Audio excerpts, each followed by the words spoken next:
Today we are going to sit down with 3 members from the Our Town Brewery staff. This brewery just recently opened in Lancaster, Pennsylvania, and they were kind enough to invite me over to sit down and chat. Now, unfortunately, when I was there, I did lose some of the footage due to technical difficulties, but I've been able to salvage most of the interview. So what you will see is unfortunately only a piece of what we actually were able to record. However, there's still a lot of really good content here, so hopefully you'll grab yourself a beer, sit back and relax and enjoy. Once it's over, definitely if you're close to them, try to hit them up. They are an absolutely incredible brewery, great owners, great food, great beer. It's not a place that you're going to want to miss. If you're new to the channel and you do like the video, think about hitting the subscribe button at the end, leave a comment down below, and let me know if there's any local breweries that you would like me to interview. Lastly, before I kick off the interview here, I just want to say, make sure you stick around to the very end. There is some special bonus content that you don't want to miss. So with that all said, let's roll the footage. We're sitting here today with Rob, and Norman from Our Town Brewery. We've got the head brewer, you are just kind of partner owner, general manager, and we've got the head chef here. So we're going to just dive in here. We're going to start with an easy question since you guys don't know them ahead of time. We'll see about that. Just tell us a little bit about yourselves. I have been brewing professionally for about 10 years. Before that, for about 5 or 6 years, we were home brewing in college. And then kind of made the dive after college and worked at a handful of places in the state college area, and then moved to Lancaster and worked at Lancaster Brewing Company, at Springhouse, St. Boniface, Mad Chef. So I've kind of made my way around Leavengoods, and I was the cider maker over there for a little while. So yeah, made my rounds locally as well. So very cool. What about you? Like we said, we all went to the same high school.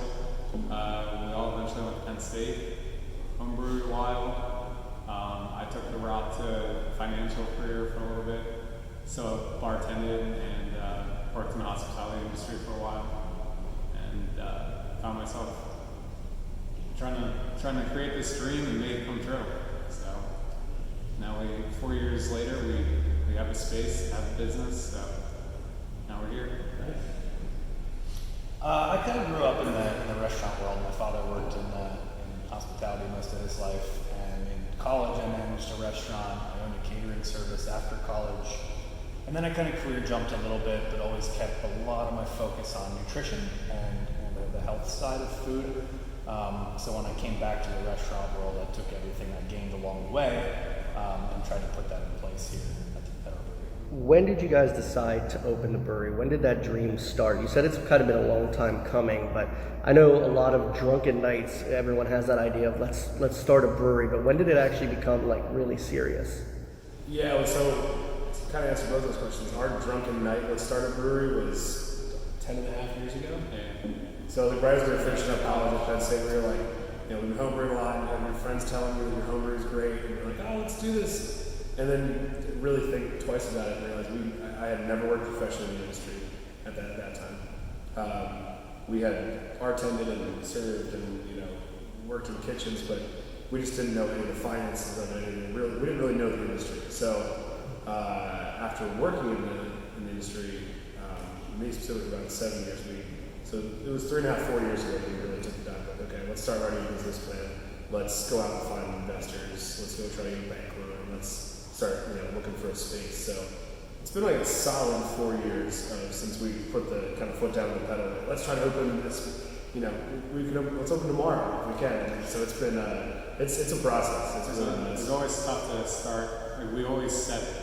We always joke around like, when are we going to do this? 2012, that's when, or 2011, I guess, we moved to Lancaster, I moved to Philly. We always joke around, we'd get back together and start this brewery.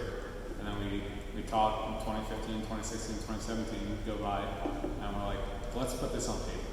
So the business plan was right around 4 years ago, and that's when everything started to kind of fit its way in, juggling investors, loan, place, all the negotiations and even like who pays for that light? Is that us or the landlord and stuff? So yeah, we found the building 2 years ago, two and a half years ago, and so the construction took it was pretty wild. COVID didn't help, but you know that really only killed us by about 6 or 8 weeks. It wasn't actually. There was plenty of other delays. But yeah, it was. We thought we were going to open in 2018. For the World Cup. I'm going to touch on that later because I know that it's been kind of a long time coming of getting this going. So you went for finance. Was that always your plan? Like somebody has to be the money guy? I took a lot of hospitality classes at Penn State, and I just wanted to keep my career pretty general. It just ended up where I was more specific to a bank and getting into the financials of things, and I also worked in the trust world. So I was still always like some kind of customer relationship building. Had that swing between like finding the total back house where I'm just working with numbers and accounting, and then kind of always being on the phone with customers and trying to create good relationships with people. So I always had an outgoing personality where at some point in my life I wanted to own a restaurant, brewery, something. But I figured kind of venture off to Philly and go live in the city for a little bit, check that place out. Rob, you moved here, kind of your wife is very familiar with Lancaster and had awesome potential for breweries. So it was just kind of. When did we know it would be in Lancaster? Yeah, we were kind of like. We were toying around with I always like to joke that he went and got his finance job so he could pay his school in his town. I was making $9 an hour working at breweries. I would have loved to bartend and stay in the restaurant industry for the last 10 years, but it's just one of those things where I had $60,000, $70,000 in loans and had the potential to have a Monday to Friday job with a decent salary, health insurance, and all that. So that's where my head is at. But I'm glad everything. It's way more serious. It was something that. You ask Norm and I are like I'm like, look at these hops. It's $30 a pound, and Norm's like, we're bringing this. Rob's like our like we're good with costing, but Rob's our like He's got Papa Pat's over here. He keeps it. Keeping it business. Yeah, he's like, hey, gotta keep this. Be on top of this. Be on top of this. So it's that work at that time in that sector, I feel like was really helpful too, just to kind of get out of even Norm's time too, like away from the industry. Sometimes helps you kind of have better perspective back when you can bring it back into the industry. You learn different sides of things too, because there's every single restaurant's run a little bit different. So you having a whole bunch of different stuff like catering is huge. You have different businesses and restaurants you work for, so you learn a lot of different styles. I'm sure you probably worked your way up from just regular cook to do you sous chef and head chef as well, or? Yes and no. I guess for a little while I would have considered myself a career hopper, but I had restaurant experience from as young as 14 up through 25 years old, and not completely unrelated, but I've worked for nonprofits that did things with nutrition and food, and I was fundraising for those programs, but the knowledge I gained along the way within that industry and how it relates back to the restaurant industry have been beneficial in many different avenues, for sure. Like what kind of style would you say you like to make the most? Because I know the food here is pretty elevated.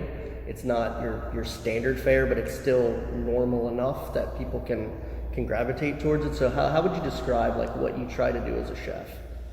First and foremost, keep it seasonal and fresh. Second, I focus on trying to have minimal ingredients and still elevate flavor. So having different ways of finding depth to add to the flavor profile, but not necessarily more ingredients. Most of the things that we serve here are as simple as 4 to 7 ingredients. There's a handful that require a few more, but keeping it, for lack of a better phrase, simple, dumb, but flavorful, is kind of just how I've wrapped my head around what the products we're trying to put out. Okay. We used even before Rob and I kind of reconnected with Norm, we used the term simple yet thoughtful in our food section of our business plan over and over again. And when we talked to investors and they would some investors, potential investors, wanted us to do burgers, fries, and pizza. Some of them wanted us to do duck confit, and so we always kind of kept the band like we want to do something that pairs well with the beer. It was seasonal, but it's like just a little more simple, but not just not just a ham, not just a ham and cheese. Our ham and cheese has like grilled onions and apples in it, and it's on local bread, and it's always kind of having that little spin that's just kind of our thing, and it's a little more unique. But yeah, it's simply a thoughtful something that was kind of like we use that little kind of moniker. So you didn't want to go too crazy where people didn't know what things were on the menu. And we didn't want to go too simple where it's like, why can't I do this at home? So, and then to a lot of people at the beginning when we're looking for investors, people see us as a restaurant. And we're like, restaurants have like the image of failing, like half of them fail right off the start.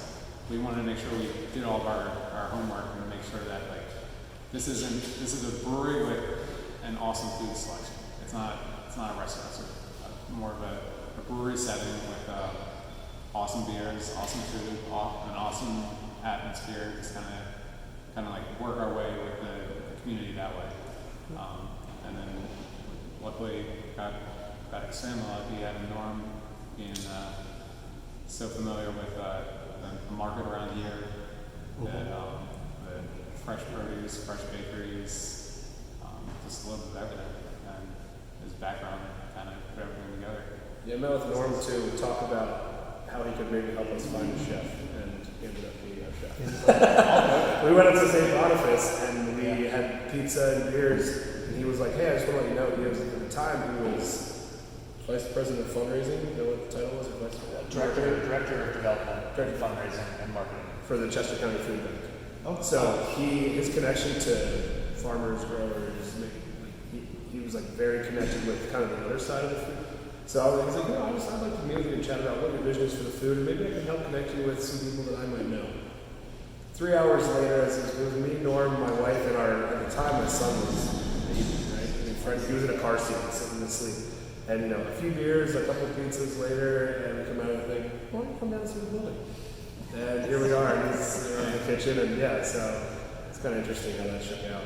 I was like, Rob, remember Norm? I was like, yeah, Norm. I'm like, I don't know, I think he might be a good hire. He's like, oh, I thought he just wanted to talk to you. But I'm like, yeah, I don't know, man. Let's get in there. Let's talk about it. The visions were like more aligned with it even as probably we thought. Right. They were really aligned. So, All right, cool. Rob and I loved cooking, and we always cooked in college and after.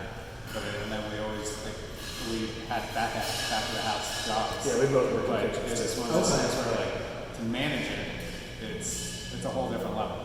And then like to be able to hire people that you can trust in the back of the house, that's a lot of work in itself. So having Norm is a huge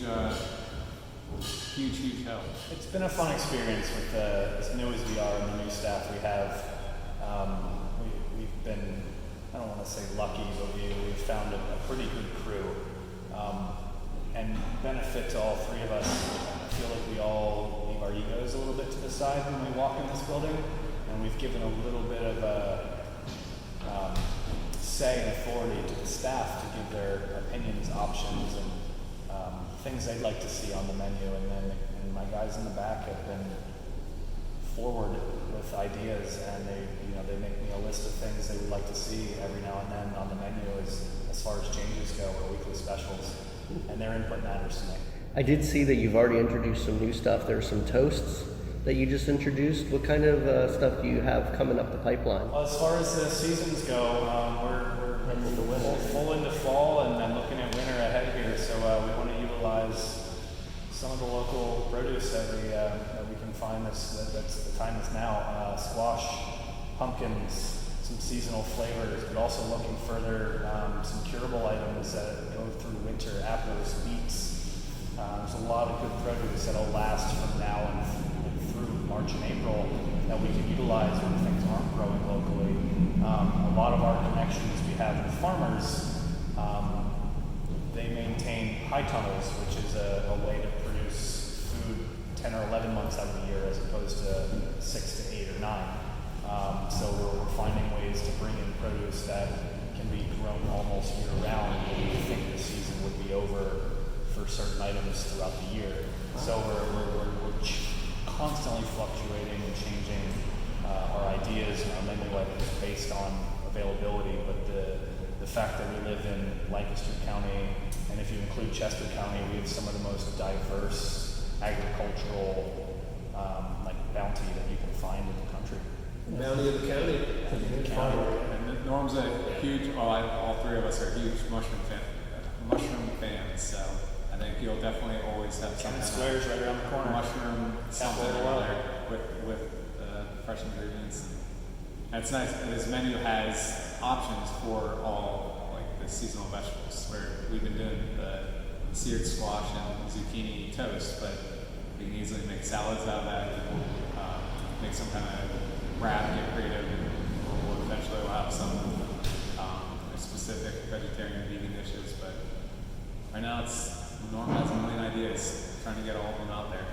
I myself am gluten-free, a small allergy, so we try to look at the menu for all walks of life and all walks of how you eat and whatnot. So trying to be thoughtful in not just the ingredients and how it's processed and cooked, but how the menu looks to the general public, so there's options for everyone.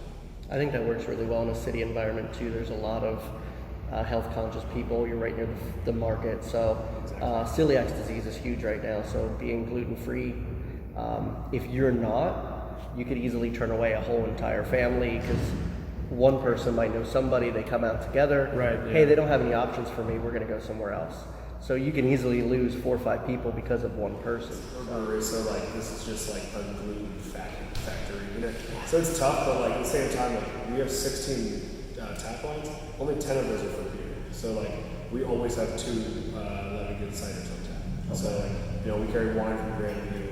All of our when you look at our menu at a glance, it's kind of bread heavy, but the toast, like Lauren keeps gluten-free bread on hand at all times. So the toast, the sandwich is like we have options. For someone's like, do you have gluten-free bread? Yeah. Our head chef's gluten-free. Yeah, like we make sure that because we want to go out and make sure that it's something that is accessible and doable. So our landlord is gluten-free. She comes in and she'll have gluten-free toast and a cider, and she's totally happy. Yeah. So we're trying to our kind of sub brand is a brewery for everyone. So like we're young and something we want to make sure that we kind of keep that as a backbone of what we do. Make sure think about our parents, think about relatives, think about kids, kind of all like our relatives are from Northeast Philly, and we have Central PA people we think about people that travel from California here. So it's like we're trying to and then we're trying to keep the city in mind. So as much as possible, it's very, very diverse. We're trying to please everyone with beers and food and atmosphere. So it's a challenge, but it's fun. So. Mass appeal, man. That's the thing. We learned in all 3 of our trips at all the bars, restaurants, and breweries everywhere. I think the most successful ones that I've been a part of are seen, or even ones like saw from afar, where they had mass appeal. You can't have all one style of beer. You can't have all one alcohol level. Like you need to have light, dark, sour, sweet. And that goes to beer. That goes to food. You want to have big party out here. Can be a little more mellow. We're set upstairs. That's fine with that too. It's a little more quiet. If they want to do that. So trying to have mass appeal where we can really find a solution for everybody. I know the brewery took a little bit of time to kind of get off the ground, but what kind of hardships did you guys run into? I know the building had a lot of issues and kind of getting everything going. What did you run into overall? The biggest challenge, honestly, was people always say, "Oh, was the city tough?" No, the city was great. The city gave us no issues, and even licensing, like state and federal licensing. The state was a little more rigid. It was challenging, but that didn't hold us up. The biggest thing was getting a project this big that is getting paid for in part by us, in part by the landlord. The biggest thing is getting all of the funds in place to actually pull it all off. Everything is contingent upon something else. So no one wanted to be the first thing. You know what I mean? So once we got to say, okay, we got all of our investor money in, which is what allowed us to get our loan, which is what allowed our landlord to get her loan. None of that could happen until like we start getting checks from our investors. Well, that was really hard to do, and so like no one wants to sign a lease until there's money. Well, the money has to come before the lease. You know, so it was like chicken and the egg, and everyone just kept on sitting there and like moving around, and then you know. A 1 month loan approval for us turned in almost 3, and then that was what held up our landlord. So then our approval went to her, and that got held up. So people in the neighborhood specifically, there was construction fencing up, and we were sending us messages like, what are you guys doing? Like, it looks like garbage. We're like, the amount of paperwork behind the scenes from the finance side is nuts. It was such a learning curve for us. I'll probably never do it again. I hope we never do it again. But like raising funds to open a business of this size and getting all the money like legally and proper where it needed to be was really challenging. It just took a while. It just took a long time. We made sure everything was done. Like we weren't gonna skip any little thing that we needed it done like by the end of this year or something. Like we don't want to skip anything. Like everything was done for a reason. And you see people start businesses these days, and they probably fail because they rush into it. But we wanted to make sure that it was done properly. We weren't like our attorney was awesome. Yeah, and the bank was awesome too. We went to Community First Fund, and it's actually an SBA, like federal loan, and it's they were great. They needed a lot because it's federal and they needed a ton of documentation. Yeah. So it just took a while. I mean, like I look back at the website and all the forms. I mean, it's hundreds of forms that got uploaded in PDFs. And it's like it was months of process. Like, also just remind you, we also need your wife's last 5 years of tax returns. Okay, no problem. Dig into the closet, pull those out, scan them all in. Okay, everything's good. Thanks, we're good. 5 days later, there's another round. Hey, the government's asking for X, Y, and Z. So it was honestly just getting the funds in place. Once that happened, and then we approved like the plans to do this thing, like the contractors they came in swinging. Like they came in and hammered swinging. It was like the place just there was we're like, oh, what's going on, and then like once they really started, like, it was exciting. Did you come in here and swing some hammers too? We weren't allowed to. We really weren't allowed to touch anything because the way that the scope of work was so massive. Okay. So like I always say the bones in the building were good, the guts were junk. So like this is structurally sound. This was built to be a showroom floor for car auto sales. So it actually looked a lot like this. The windows were like this. The ceiling is original. The mezzanine wasn't open like that. In fact, it was actually open the entire way. Okay. There's pictures. You should check those out. Pictures of that going back towards the hallway there of the 95-year-old photos of the building, and we got them blown up on canvas. And they're really neat to see some of the stuff that is identical, like the trim around the top of the pillars, the ceiling, the crown molding, just hasn't been touched. It's just what it was almost a century ago. There's new HVAC, new water, new sewer, new electric. There was only 200 amps of power coming in this entire building. There is now 3,800 amps coming in. So like there was just like massive overhauls needed to be done in this building. So at that scale, like when we looked at some other places, we were just trying to save costs. Rob and I were like, we knew a guy it's actually the guy who built the bar. Okay. He does some other contracting, but like not this kind of scale.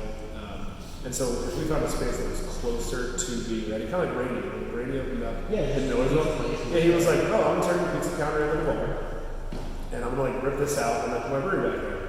Like John could have done that. Not that John couldn't have done this, it's just not in his wheelhouse. And so like I was gonna try to like almost GC the thing and just like I brought in plumbers and I had them in the space, and the bank was like, who's your contractor? And I was like, oh, and he was like, they were just like, make no mistake about it, like you cannot manage this thing. This is like to mitigate their risk. They're like, okay, we do not want you guys involved in any way with doing anything in there. You hire pros, tell me how much it's gonna cost, and we will give you the money to do it, and they do it. Like this is not like, oh, I know a guy who can do some wiring. Oh, like Rob and I'll do the hood system.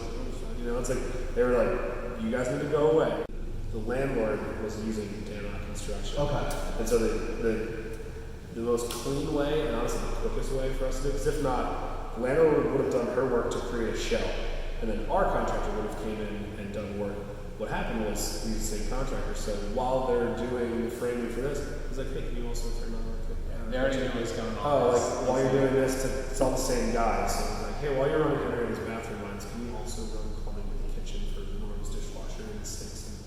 So it was really, it saved us probably 2 months in using the same contract. Yeah. In the end, I feel like, especially with some of these little delays, it might have taken another year if we would have Who knows? have another whole other set of contractors.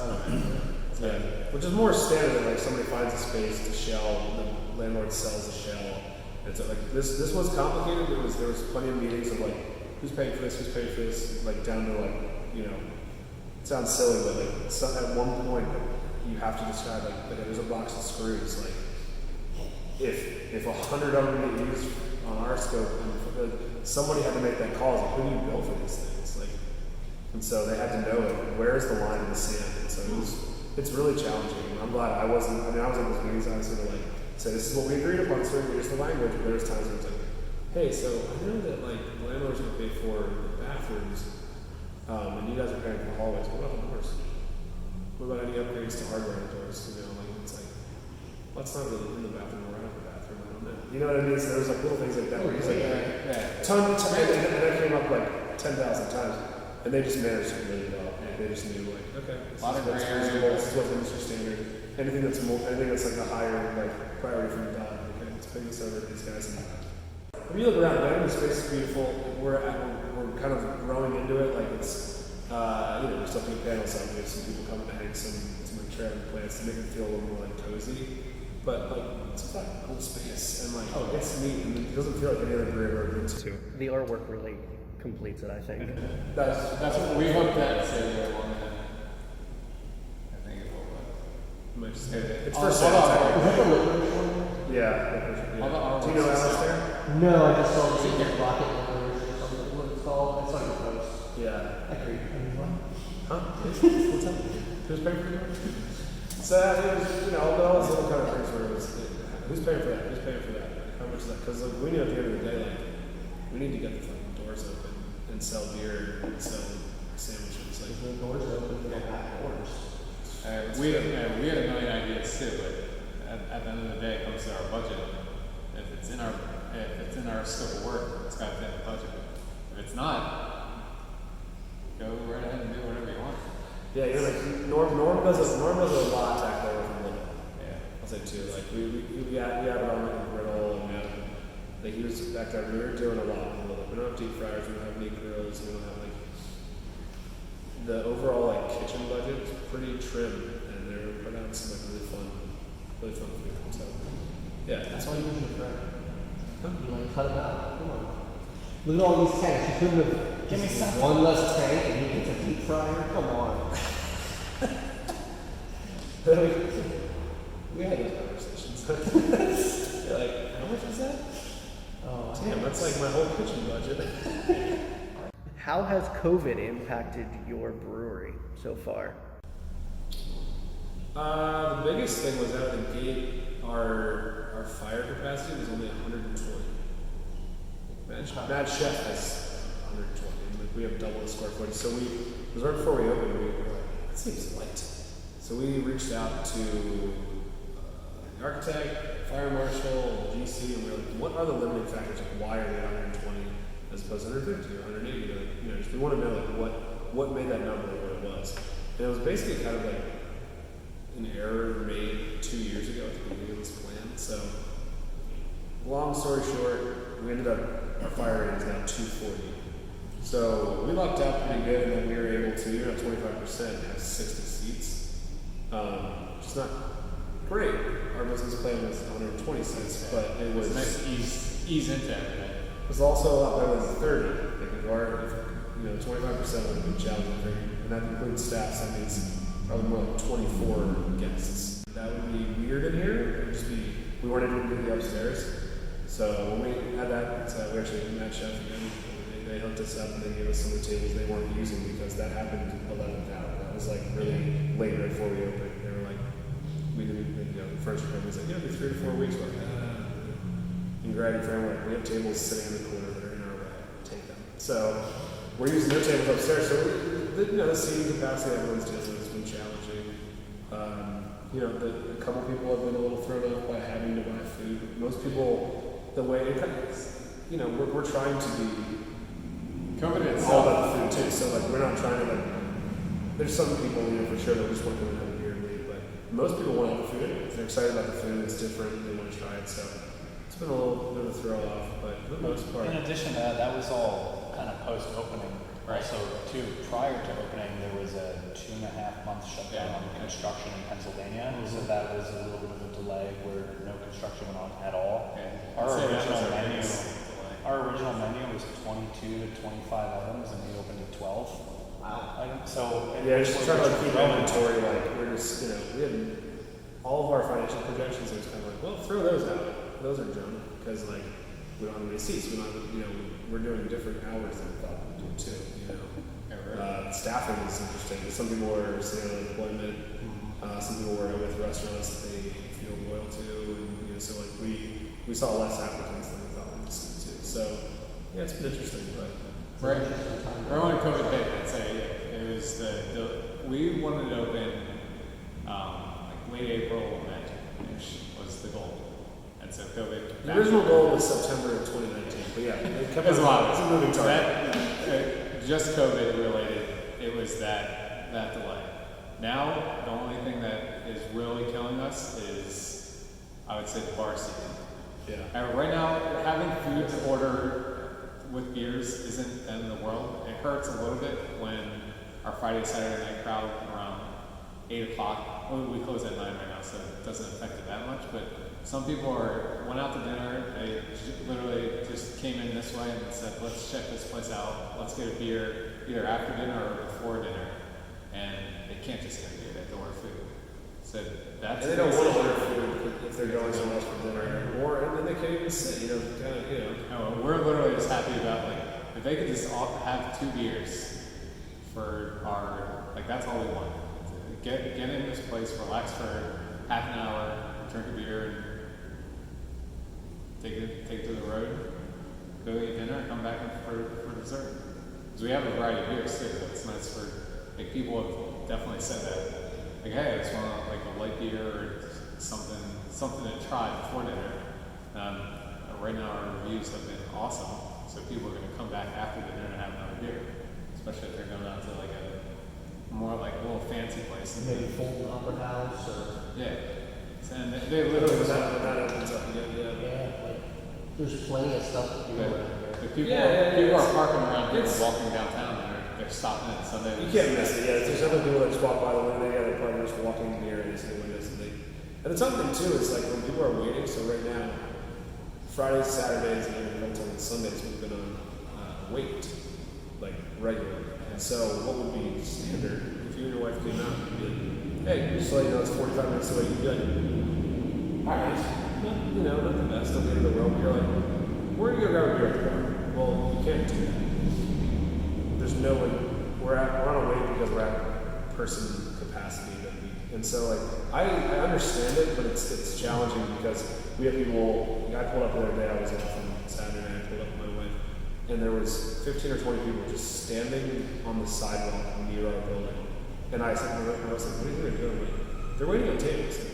They're not allowed to wait inside. They can't. If I have a beer in my hand, I'll wait a while for a table. I don't care. Hey, keep the beers coming. I'll wait an hour or two to eat food. I'm fine. It's a little odd that people say, listen, thank you so much. It's even 20 minutes later. You're like, okay. And it's like, please go outside. Can you please leave for your wait because you can't be in here. That's why we're on wait. So it's a little bizarre, but we're just happy to be live in person. We weren't open during when I was a Mad Chef, and so was Norm. And Rob was actually working at Levante during the original shutdown. And so that completely 180 everyone's business models. You and I worked in a brewery for a while, but Norm was working in the kitchen, and I was out for you never went back. I never went back to the bar. My last night bartending there, I never would have thought that was my last night at Chef. It was. It was just bizarre. So we feel thankful to be able to have some in-person, service, and we have the kind of beauty of having some space. So we've had a lot of, we have not heard anyone feeling the tables too big or not. We have all the tables 6-8 feet apart, and nice open air space. So it's been cool. You know, I feel like in general we've actually been pretty lucky. Like I'm really hoping it's stay where it's at because right now I think the vibe is good here. Rob had a good call with doing the two tops by the bar. You kind of get that bar feel and that staff customer connection that, you know, we've had a couple guys, you know, people came in like, right when we open at 4 o'clock and they'll sit up there and they're not having dinner. They'll have like 2 beers and the sauce. Just have some. Or like, you know, 2 beers and they'll do the Dutch platter thing, little meat and cheese, like, but that person, like, now, if they were sitting at a low 4-top in the middle of the room, they'd be like, you know, like, this is not what I, but you shut them out of the bar and say, this is cool. The servers have to come around legally, but, you know, we're jumping to the hoops we have to kind of keep everybody safe and comfortable, you know, so and honestly, I feel the vibes today, we're doing well right now. We're getting good feedback. We have around 80 seats total right now, so, and that's... We could have 120, we just self-certified yesterday with the state. And we can't, we can't get seats are 120 our spacing. bar, 10 staff members-ish, so, yeah. It's our 24 bar seats down here, 16 up there. But we're still, even if the bar opened, we would need, with these 2 tops, we'd probably have to go somewhere else. So our max capacity really is 6 with 6 foot distance is 110, I'd say. Which makes sense because we can only have like 10 staff members, 120 anyway. Yeah, that's tough. So, but as I'm happy we weren't around back in March. That's all that matters. Yeah, like we talked about everyone. I say go ahead and tread water until like next fall, and hopefully like this thing can just bust wide open. Like stadiums will be open for college football again. I mean, I have no idea. But, like, that's kind of the vibe of this school. Like, get yourself to fall 2021 and just be open then, and you'll be great. There's some really great places in Lancaster County, in the state. I mean, like you know, you guys pop around. Dude, there's good places to get food and beer. And so like, we knew we had to hit it like here. You couldn't like we're opening and we're gonna figure it out. Our beers will get better. The beers will be better. Norm's food will get there. Like it was kind of like, all right. Like, that's why it took us so damn long to open because like we wanted to make sure. Hit the ground running. 10 years ago, we would have opened and the beer wouldn't have been great. The food wouldn't have been great. Our resumes show the experience. Like that. So like when we open the doors, things should be perfect. So we're not trying out, like obviously we're trying new food items, but we know what works. We know what people like. We know what our skills are and things that work in the kitchen. We know how to, Norm's managing a great crew in the back of the house. We're not doing burgers and steaks and seafood for a reason, just so we can ease ourselves into it and not have to overwhelm anybody. And beer-wise, we don't have 12 IPAs. There's no, we want to be a brewery forever. Here's a big one, and I want to ask it while Rob is still here. It's question 10. We're going to skip down a little bit. What sets Our Town Brewery apart from all of the other breweries? Why should people come here? Us. I mean, that's a good answer. I think, and we thought about this, investors asked us this, the community first fund asked us this, like we needed, it's not that, I'm sure there's great answers out there, but we knew we were gonna have quality product. Like the beers are gonna be good, the food is gonna be excellent, and everything put together with the atmosphere, and like we're not doing anything like half-ass. I keep using that little word. We're Rob's here all the time brewing beer. He's the only one brewing the beer. Norm is in charge of the kitchen. He's the only person in charge of the kitchen. I'm overseeing everything, and I'm Rob's here every minute. So, like, if there's a mistake, I know about it, and we're gonna fix it. So, we are a brewery. I don't need to overlook every single second in the kitchen. I trust Norm. I trust Rob with all the beers. Like, we've all had awesome experience with the back of house, front of house. And obviously, none of us have owned our own business before, but it's like to put us three together. It's I don't know. it should all work out well and feel long. Like That was certainly, this is our retirement. that was certainly the long-winded version of us. I mean, it's just kind of like, we would just work well together, we're really good friends. You seem to complement each other really well. Complement each other.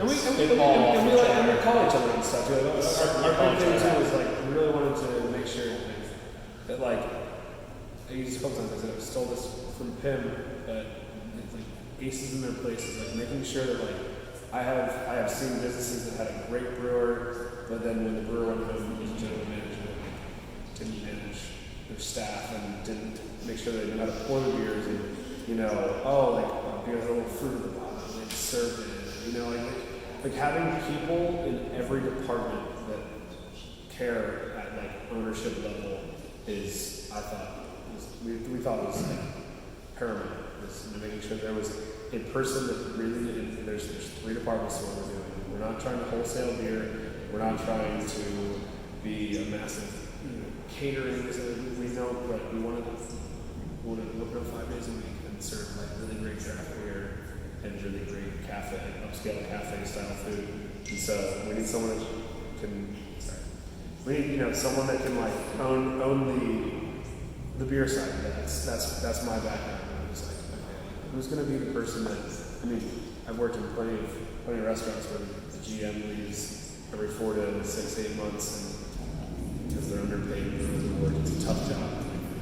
It's a lot of hours and it's late nights. And Rob had a hospitality background and has the work ethic for it and the chops. And so like having him here and then like knowing the norms, making sure there was like a total a pro at every and we're piece to the puzzle. Somewhat interchangeable, like on a management scale. Like I don't know how to brew all the beers, but if he's gone, like I can manage the place. If I'm gone, both these two can take over and figure out, like, okay, this needs to be done. Yeah, we got that front of house stuff too. Yeah. Norm is a good manager on the front of house. He's good with people.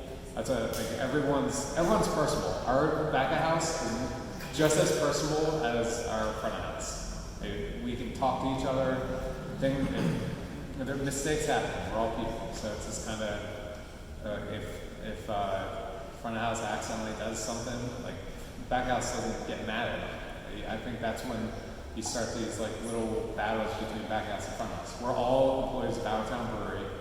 And that was the first conversation I had with my staff in the back was, we are no different than the front, and this will not be a separated operation. It's the first conversation I had with all of them.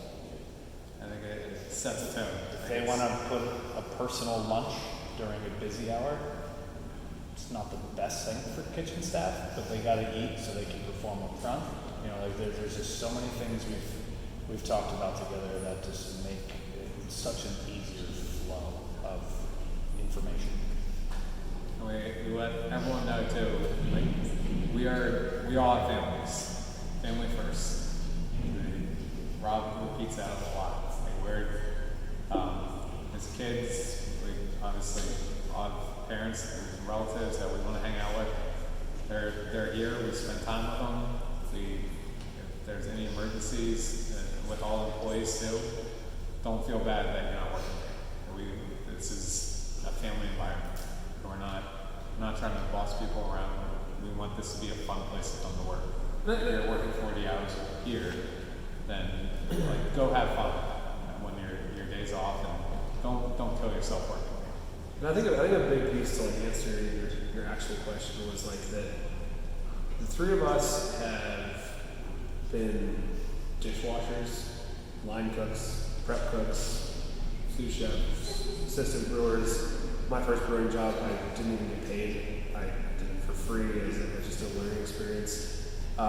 So like when you come up through the ranks, and all 3 of us started at a young age when we were in high school working in food service, I think you really know what your staff's going through. So like for us, we're all bottom up like learners in the industry, and so we'll learn a lot over the years. Like we're still in the learning phase, still learning curve of like running and operating a restaurant, brewery, but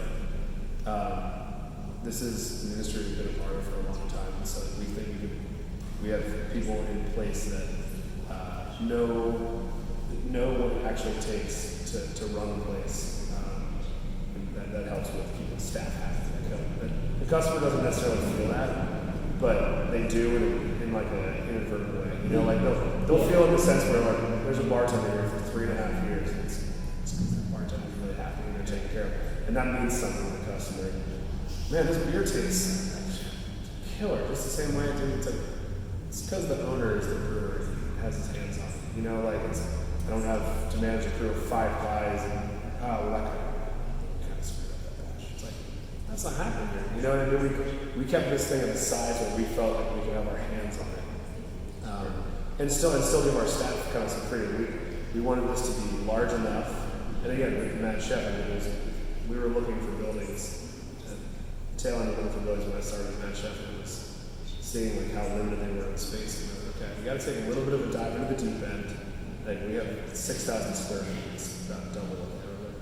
And I was like, okay, this is a big ask. Like this is a lot of space, a lot of rent, it's a lot of we want to make sure that we can keep everybody happy and that we can like still keep our hands on every department, food, beer service. Yeah. And so keeping one of us on each one of those is just critical for us. Like if Rob goes away, it doesn't work. If I go away, it doesn't work. It's a tripod. If any of the 3 of us disappear, like, this is not as strong as it was before. So we're really excited, and it's been really fun, and we've gotten great reception on all 3 elements. People feel taken care of.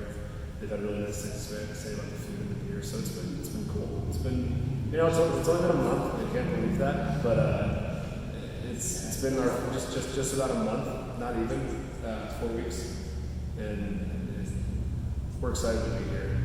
The town's been great, the customer base has been awesome, and guys like you have been awesome, the breweries in PA has been great. So we feel really lucky to be supported by this kind of community, and this city, and the state, and it's been really cool.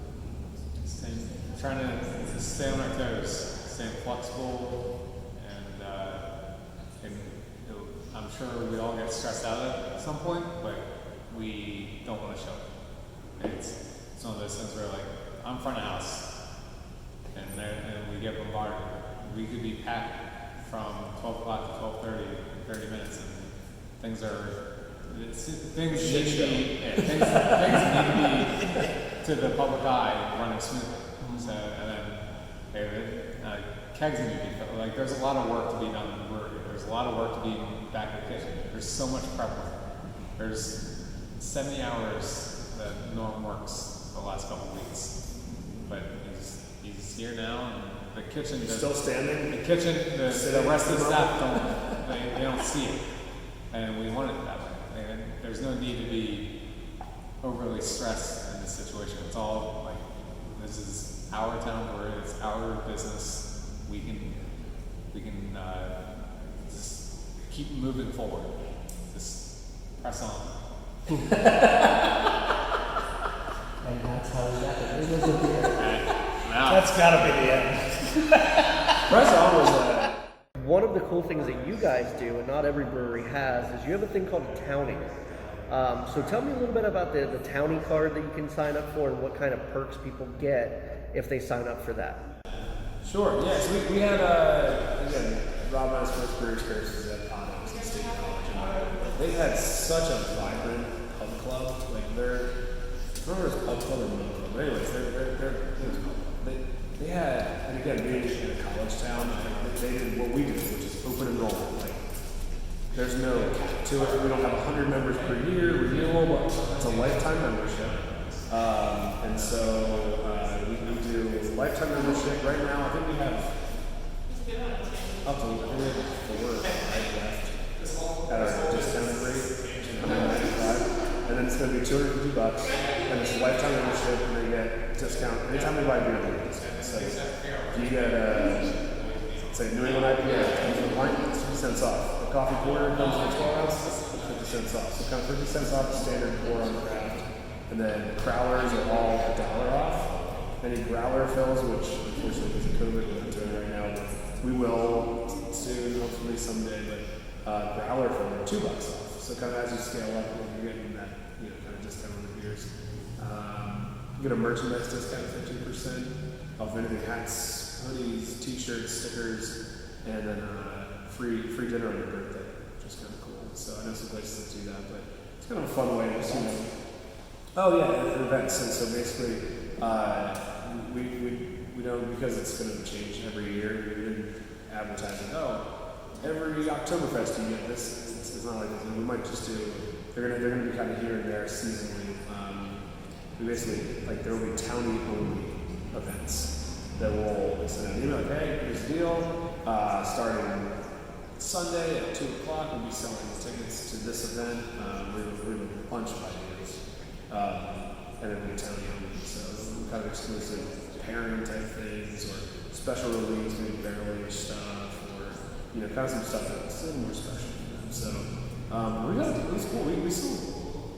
We sold a bunch before we even opened, which we were really humbled by. We were like, yeah, no one's gonna know it's Rock of our beer, and they're just buying it in. This is cool. And then the press on release, we sold a bunch after that release, and then now they kind of trickle in. Like here and there, people come in and this is neat. I live 3 blocks away, and one of the servers will tell them about it, and Johnny, give them a little card, name on the back, and kind of start getting their discounted beers. So for us, it was so much when it's win-win. For us, it's kind of building that base of regulars and people that are going to be in it for them. It's you're going to be spending a lot of time here. You can make beer a little cheaper, So we like it, and especially with the lifetime part of it. It's one, just candidly, it's much easier to manage. Instead of, did you renew this year? You were in town. Was that last year? What's your renewal date? And it's just kind of like, you're in, you're town for life. And so, we kind of, it also did from a vibe stance. If you have something you want to remind you, you're town for life. I don't care if you move away for a decade and come back, town. So. Feels like you're investing into a place that you really enjoy. Yeah, and honestly, we have a handful of people not a handful, boatloads of people that when they heard we were trying to raise money, they were like, I'm not in a position to invest. I would love to do it. And so we've had some people in California, Michigan, Colorado that have bought townie memberships. Wow. They may come here once every few years. They're just friends that were like, you know what? This is my way to I want to be town. I love what you guys are doing. I appreciate what your dream is and what it's becoming. So it's been kind of cool. So you see one ping up and it's somebody on the tennis school. And you're like, oh, do they live locally? And I'm like, nope, they live in Georgia. They just wanted to it was their way to be like, you know what, but love what you guys are trying to do. Add a lifetime membership, it still might be worthwhile. Right? Yeah. 2-3 times a year for the next 25 bunch of decades. years. It's a few pints, a few hours and hours, couple of snacks, depending on your birthday, and you got your townie membership kicked off. So it's been neat. It was something that we were really excited to do, and we've seen it. We just got the cards in 2 weeks ago. Yeah. I kind of look and we just got them in, and people are starting to pick them up. So a little buzzed. It's kind of fun when the servers over the table and it's a 4-top. And the husband and wife both told the husband wasn't out I'm townie by the way. And I said, me too. And it's nice. That's cool. I feel so humbled and excited about it. And I'm like, that person Believe. I mean, that's awesome. There's, like I said, there's a lot of places to go. It's terrible. No, but there's a lot of great places to get food and drink around here. Before we opened, my wife and I, we were proud of the restaurant and bar scene in Lancaster. It's cool. There's great places. Man, I'm like, people buy in. I'm so humbled by that. Yeah. It's just, it means a lot. It's an investment. It means a lot. So it's pretty cool.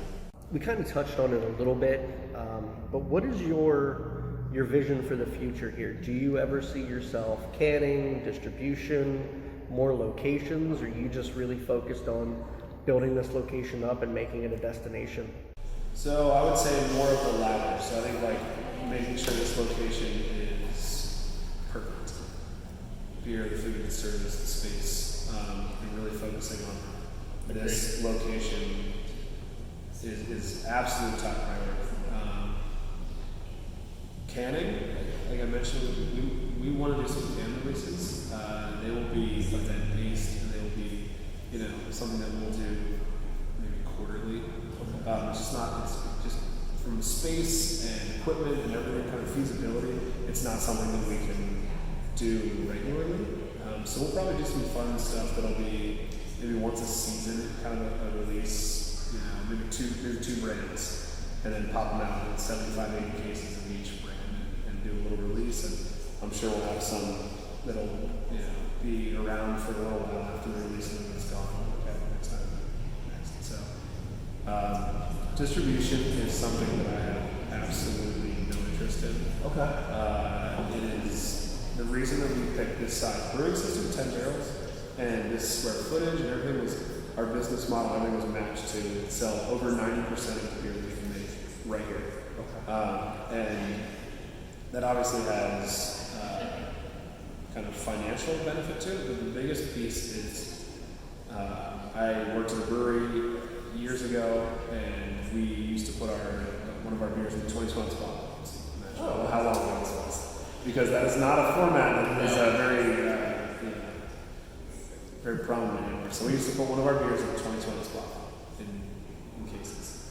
And it was sold kind of throughout the state. And we basically got rid of the format. We got done with the 22-ounce bottle, and we started canning the beer in 12-ounce cans. So it's a huge change in format and package and everything. And I think we were 6 months into 8 months into that. And I went home to visit my parents, and I went to the Weiss Markets there to check out their beer cafe. And they still had our 22-ounce bottle, and it was a hoppy beer sitting there on the shelf with the date on it. And I bought it to see what it was like, and I let the staff know that I was a brewer at this place.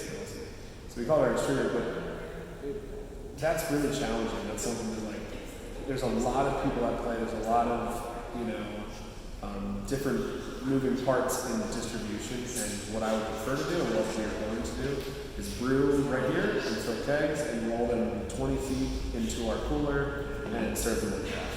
So it's just something that we can control and feel like the quality is absolutely taken care of. So.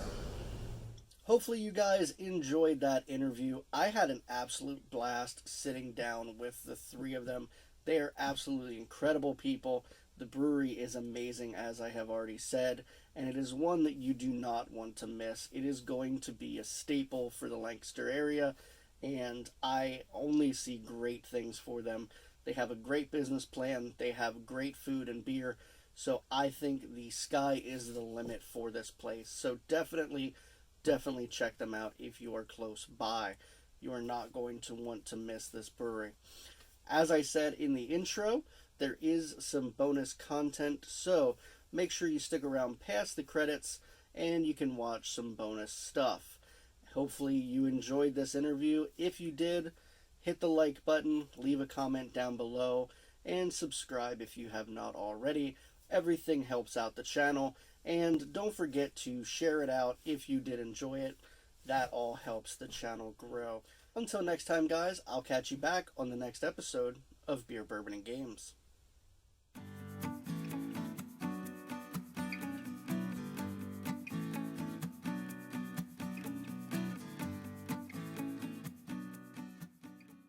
Oh, We're yeah. gonna have 37 empty glasses on the table. That'll be your last picture. Zero.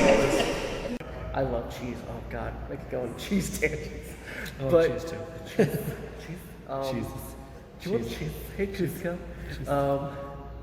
Yeah, squeak, squiggity, squeak, squiggity, squeak. Please tell me you know that first new groove. At Cruise Coast. Yeah, that's- Cheese or no cheese? That's been a Cheese dude. or no cheese? That's been a wow. I love him. I love Putty.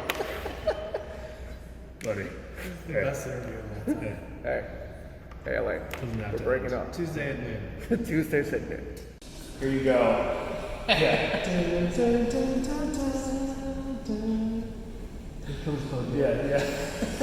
gonna be like. It's gonna I really see the face. Can you run in slow motion for me? You got a skill. At the end of this, can we all do like a slow motion stop by five? Yes. My people!